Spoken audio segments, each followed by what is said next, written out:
Father of modern medicine Hippocrates కాలం నుంచి సుమారు 1900 ఏళ్ళు ఒక రకమైన మెడిసిన్ నడిచింది. దాన్ని 1.0 కింద పిలుద్దాము.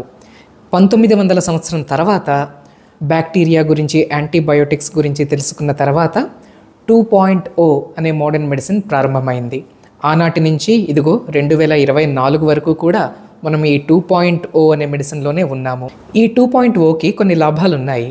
ఇది అక్యూట్ కండిషన్స్కి, జ్వరాలు వంటి వాటికి చాలా ఎఫిషియెంట్గా పనిచేస్తుంది. ఎమర్జెన్సీల్లో ప్రాణాలు కూడా కాపాడుతుంది. అయితే కొన్ని క్రానిక్ కండిషన్స్ విషయానికి వచ్చినప్పుడు మాత్రం 2.0 చాలా సందర్భాలలో అంత ఎఫిషియెంట్ కాదు. మేమందరం కూడా ఈ 2.0 అనే మెడిసిన్ యొక్క ప్రోడక్ట్స్మేనండి. ఈ 2.0 మెడిసిన్లో ట్రైనింగ్ ఎలా ఉంటుందంటే, మేము ఎంబీబీఎస్ చదువుకున్న 5.5 సంవత్సరాలలో ఎక్సర్సైజ్ గురించి ప్రాక్టికల్గా నేర్చుకున్నది 0 అని చెప్పచ్చు. న్యూట్రిషన్ గురించి నేర్చుకున్నది అంతంత మాత్రమే. అయితే రియాలిటీకి వచ్చి చూస్తే మనిషికి వచ్చే దాదాపు అన్ని రకాల జబ్బులు, వాటి నివారణ మార్గాలు కూడా ఈ ఎక్సర్సైజ్ మరియు న్యూట్రిషన్ అనే 2 కాళ్ళ మీదే నిలబడి ఉంటాయి. అంతేకాదు ఈ 2.0 మెడిసిన్ నడుస్తున్న ప్రస్తుత తరుణంలో హెల్త్ ఇన్సూరెన్స్లది కూడా చాలా పెద్ద పాత్రే. అయితే ఇక్కడే కొన్ని వ్యవస్థాగతమైన లోపాలు ఉన్నాయి.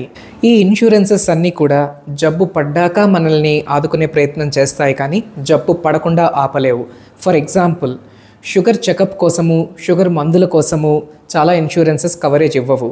కానీ షుగర్ కారణంగా మరో 10 ఏళ్ల తర్వాత హార్ట్ అటాక్ వచ్చిన తర్వాత ఆ హార్ట్ అటాక్ వైద్యానికి మాత్రం కవరేజ్ ఇస్తాయి. ఇంకో ఎగ్జాంపుల్ చెప్పాలంటే, ఆరోగ్యంగా ఉండడం కోసం, ఎక్సర్సైజ్ చేయడం కోసం, అటువంటి ప్రోగ్రామ్స్లో జాయిన్ అవ్వడం కోసము ఇన్సూరెన్స్ ఎటువంటి కవరేజు ఇవ్వదు. కానీ ఈ మజిల్ పవర్ అంతా పోగొట్టుకొని 60 ఏళ్ల తర్వాత కింద పడి ఫ్రాక్చర్ అయితే ఆ ఫ్రాక్చర్ ఆపరేషన్కి మాత్రం ఇన్సూరెన్స్ కవరేజ్ ఇస్తుంది. ప్రస్తుతం నడుస్తున్న ఈ 2.0 మెడిసిన్లో మరికొన్ని డ్రాబ్యాక్స్ కూడా మనం తెలుసుకుందాము. ఇక్కడ ఏంటంటే, రిస్క్ ఫ్యాక్టర్స్ని పట్టించుకునే స్టేజ్లో మనం లేము. ఏ జబ్బుకైనా రిస్క్ ఫ్యాక్టర్ అనేది ఒక 20-25 ఏళ్ల ముందే శరీరంలోకి అడుగు పెడుతుంది. ఆ స్టేజ్లో మనం ఇంటర్వీన్ అవ్వాలి. మరో డ్రాబ్యాక్ ఏంటంటే, 2.0 మెడిసిన్లో ఫాలో అప్కున్న ఇంపార్టెన్స్ చాలా తక్కువ. ఫర్ ఎగ్జాంపుల్, కొలెస్ట్రాల్ పెరిగిందనుకోండి, 3-4 నెలలు మందులు వాడమని, తర్వాత తిరిగి రమ్మని చెప్పడం జరగాలి. కొన్ని కారణాల చేత ఆ మళ్ళీ రావడం పట్ల తగినంత ఎంఫసిస్ డాక్టర్లుగా మేము ఇవ్వలేకపోతున్నాం. అలాగే పేషెంట్స్ కూడా ఆ శ్రద్ధ కూడా అంతగా ఉండట్లేదు. కనుక ఏదో ఒక 3 నెలలు మందులు వాడేసి కొలెస్ట్రాల్ కంట్రోల్ అయిపోతుంది అని మందులు మానేస్తారు. మరొక ఏడాదికో ఎప్పటికో తిరిగి వస్తారు డాక్టర్ దగ్గరికి, మళ్ళీ ఆ పాత కొలెస్ట్రాల్ లెవెల్సే కనబడతాయి. మరొక ముఖ్యమైన డ్రాబ్యాక్ ఏంటంటే, ఎన్నో రకాల జబ్బులకి డాక్టర్స్గా మేము చెప్తాము ఎక్సర్సైజ్ చేయండి లేదా యోగా చేయండి అని. కానీ అక్కడితో మన అడ్వైస్ అయిపోతుంది.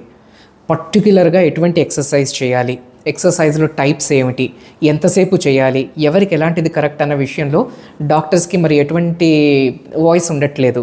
ఈ బాధ్యత యోగా థెరపిస్టులు కానీ, ఫిజియోథెరపిస్టులు కానీ తీసుకోవాల్సి వస్తుంది.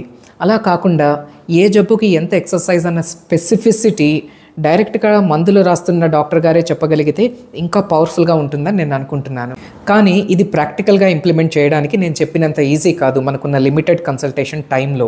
మొత్తంగా ప్రస్తుతం నడుస్తున్న ఈ 2.0 మెడిసిన్లో మన పడవకి డాక్టర్ గారే క్యాప్టెన్. ఆయనే మొత్తాన్ని కంట్రోల్ చేస్తారు, స్టీర్ చేస్తారు. మరి పేషెంటు అందులో ఉన్న ఒక ప్రయాణికుడు మాత్రమే. అంటే పేషెంట్ పాత్ర చాలా ప్యాసివ్గా ఉంటుంది ఇక్కడ. ఈనాటి కాలానికి ఈ 2.0 సరికాదు. 3.0 అనే మెడిసిన్ ప్రారంభం అవ్వాల్సిన టైం ఇది. ఈ మెడిసిన్ ప్రత్యేకత ఏమిటంటే, ఇక్కడ పేషెంట్ ప్రయాణికుడు కాదు, క్యాప్టెన్. మరి డాక్టర్ చేసే పని ఏమిటి? డాక్టర్ అనే అతను పైనుంచి హెలికాప్టర్లో చూస్తూ ఒక డైరెక్షన్ ఇచ్చే వ్యక్తి మాత్రమే, లేదా ఒక రాడార్ లాంటి వ్యక్తి. అంటే ఏమిటంటే, ఒక పడవ వెళుతున్నప్పుడు, సపోజ్ చీకట్లో వెళుతుందనుకోండి, అక్కడ ఈ మంచు ప్రాంతాల్లో వెళుతున్నప్పుడు ఏవైనా ఐస్బర్గ్స్ ఎదురవుతున్నాయేమో, అది కళ్ళతో కనబడదు ఆ రాత్రి చీకట్లోని. కానీ రాడార్లో మాత్రము ఓకే 30 కిలోమీటర్లలో ఒక మంచుగడ్డ ఉంది, మీరు ఇటు వెళ్ళకూడదు, ఇటు తిరిగి వెళ్ళాలి అని డైరెక్షన్స్ ఇచ్చే వ్యక్తి డాక్టర్ అన్నమాట. కానీ ప్రయాణం చేసి యాక్టివ్ బాధ్యత తీసుకోవాల్సింది పేషెంటే. మీరు చెప్పండి, ఎవరి చేతుల్లో హెల్త్ కంట్రోల్ ఎక్కువ పెట్టుకోవాలి? డాక్టర్ చేతుల్లోనా లేదా పేషెంట్ చేతుల్లోనా? ఈ 3.0 కైండ్ ఆఫ్ మెడిసిన్కి మనం సిద్ధంగా ఉన్నామా లేమా? Stay tuned. మరికొన్ని వీడియోస్ ఈ 3.0 కాన్సెప్ట్ మీద నేను ముందుకు తీసుకొస్తాను. Take care.